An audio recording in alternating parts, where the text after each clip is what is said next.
Good morning plus two class. अब तक की पिछली वीडियो में हमने लेसन नंबर सेकंड मुगल कालीन चित्रकला शुरू किया था। उसमें मैंने आपको इस लेसन के छोटे क्वेश्चन आंसर करवाए थे। आज हम लघु उत्तरात्मक प्रश्न शुरू कर रहे हैं, जिसमें हमारा पहला है मुगल शैली पर किस किस शैली का प्रभाव पड़ा। मुगल शैली नवीन शैली नहीं थी, यानी नई शैली नहीं थी, बल्कि इस शैली का जन्म ईरानी तथा राजस्थानी शैली से हुआ था। इन दोनों शैलियों के मिश्रण से इस शैली का जन्म हुआ था। मुगल शासन कला प्रेमी थे, मतलब वह शासन कला प्रेमी थे, यानी कि वो कला से प्रेम करते थे। सबसे पहले हुमायूं अपने साथ कुछ ईरानी चित्रकारों को लेकर आया। इन चित्रकारों ने ईरानी शैली के चित्रों की रचना की। इस समय राजस्थानी शैली का भी बहुत प्रभाव था। इस प्रकार मुगल शैली पर ईरानी और राजस्थानी शैली का प्रभाव पड़ा, कि राजस्थानी शैली का प्रभाव उस समय बहुत अधिक था और ईरानी शैली के जो चित्र थे वो ईरानी चित्रकारों को हुमायूं अपने यहाँ पर लेके आया था। इसलिए इस शैली पर ईरानी व राजस्थानी शैली का प्रभाव दिखाई देता है। सेकंड क्वेश्चन है, दास्तानी अमीर हमजा चित्रावली पर नोट लिखिए। दास्तानी अमीर हमजा चित्रावली हुमायूं ने तैयार करानी आरंभ की थी, कि उन्होंने शुरू की थी, इसको बनाना उन्होंने शुरू करवाया था। इस चित्रावली का कुछ भाग हुमायूं के शासनकाल में पूरा हुआ। बाद में हुमायूं के पुत्र अकबर ने इस चित्रावली को पूरा करवाया। कि शुरुआत तो हुमायूं ने की थी, परंतु उसका अंत किया था अकबर ने। इसमें 360 कहानियां हैं। यह चित्रावली मीर सैयद अली और ख्वाजा अब्दुल समद चित्रकारों ने बनाई थी, कि इन दोनों चित्रकारों ने मिलकर बनाई थी। और इसमें 360 कहानियों का वर्णन किया गया, वो भी चित्रों के साथ। नेक्स्ट क्वेश्चन है हमारा, अकबर ने चित्रकारों को किस प्रकार प्रोत्साहन दिया, यानी कि उन्हें आगे से आगे काम करने के लिए प्रोत्साहित कैसे किया। अकबर ने बचपन से ही चित्रकारी का शौक था। अकबर को आएगा यहाँ पे। अकबर को बचपन से ही चित्रकारी का शौक था, इसलिए वह चित्रकारों को बहुत सम्मान देता था, कि उन्हें बहुत अच्छा लगता था उनका सम्मान करना। आईने अकबरी में लिखा है कि अकबर चित्रकारों को ऊंचे ऊंचे ओहदे और रियासतें इनाम में देता था। जब भी अगर उसे किसी चित्रकार का चित्र पसंद आ जाता था, तो वह उसे ऊंचे ऊंचे ओहदे प्रदान करता था और बहुत सारे इनाम भी देता था। इसलिए चित्रकार उच्च कोटि के चित्र बनाते थे। चित्रकार भी इस चीज से कोशिश करते थे कि वह बहुत से अच्छे चित्र बनाए। इस समय के चित्र बेजात के चित्रों का मुकाबला करते थे। इस प्रकार अकबर चित्रकारों को इनाम देकर प्रोत्साहित करता था। नेक्स्ट क्वेश्चन है हमारा, आईने अकबरी में अकबर ने चित्रकार व भगवान की समानता की है, स्पष्ट करें।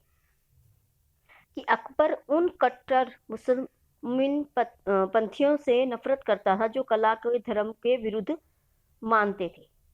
अकबर उन कट्टर मुस्लिम पंथियों से बहुत नफरत करता था जो कला को धर्म के विरुद्ध मानते थे। आईने अकबरी में उन्होंने लिखा है कि चित्रकारी से ही भगवान के अस्तित्व का आभास होता है, कि चित्रकारी से हमें भगवान का पता चलता है, तथा जो व्यक्ति चित्रकला से नफरत करता है वह कभी भी भगवान को प्राप्त नहीं कर सकता। क्योंकि जिस प्रकार से चित्रकार एक सृजन करता है, उसी प्रकार से भगवान भी एक सृजन करता है। उन्होंने हम इंसानों को बनाया है, और चित्रकार जो है अपनी चित्रकारी से बहुत अच्छी चीजें बनाता है और लोगों को दिखाता है। तो जिस प्रकार वो भगवान सृजन करता है, वैसे ही चित्रकार भी एक सृजन करता है, यानी बनाने वाला। चित्रकार में ही भगवान के दर्शन होते हैं, क्योंकि दोनों ही सृजन करते हैं। एक चित्र द्वारा दूसरा मानव की रचना करता है।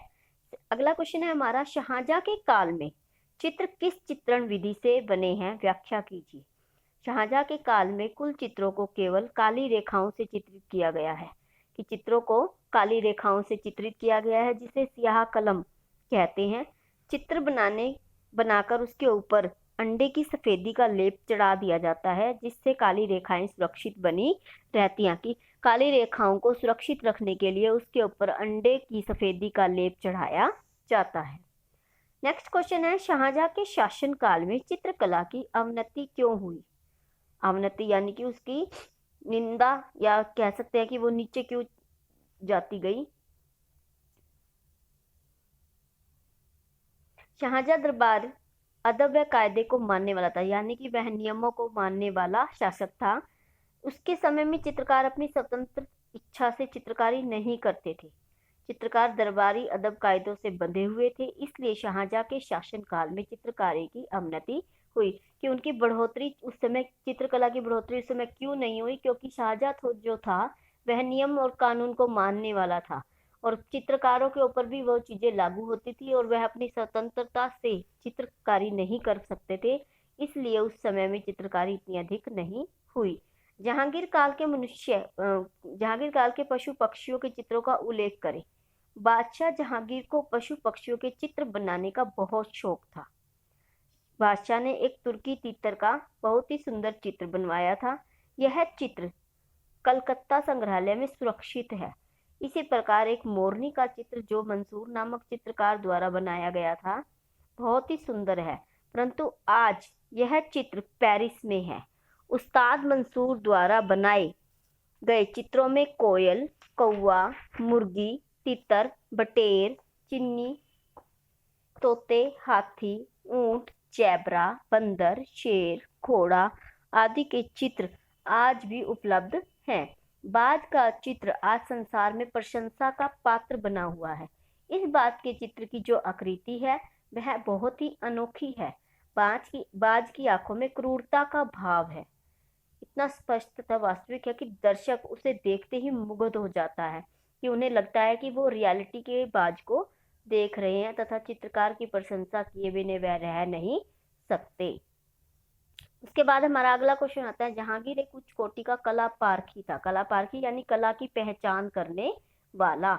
जहांगीर उच्च कोटि का कला पारखी था। वह चित्रों को देखकर यह बता देता था कि अमुक चित्र किस कलाकार के द्वारा बनाया हुआ है।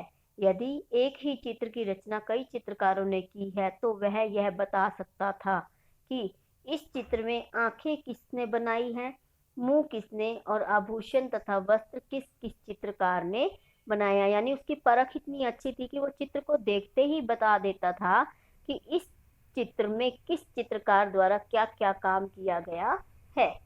जहांगीर प्राकृतिक सौंदर्य का उपासक था। स्पष्ट करें। जहांगीर ने अनेक पशु पक्षियों, शिकार तथा कई प्रकार के फूलों के चित्र बनवाए। इसके अतिरिक्त प्राकृतिक के जो भी चित्र उसे मिलते वह खरीद लेता। इससे स्पष्ट होता है कि वह प्राकृतिक सौंदर्य का उपासक था, इसकी पूजा करने वाला था। उस्ताद मंसूर द्वारा चित्रित बाज का चित्र मुगल शैली की चित्र रचना का सुप्रसिद्ध उदाहरण है। स्पष्ट कीजिए। बाज का चित्र आज संसार में प्रशंसा का पात्र बना हुआ है, यानी प्रशंसा का कारण बना हुआ है। इस बाज के चित्र में जो आकृति है वह बहुत ही अनोखी है। बाज की आंखों में क्रूरता का भाव है, यानी बहुत गुस्से का भाव है, और वह बिल्कुल स्पष्ट और साफ नजर आता है कि दर्शक उसे देखते ही उस पर मुग्ध हो जाते हैं, तथा चित्रकार की प्रशंसा करे बिना नहीं रह पाते कि वो चित्र ऐसा है जिसे देखकर ऐसे लगता है कि वो असली के बाज को देख रहे हैं।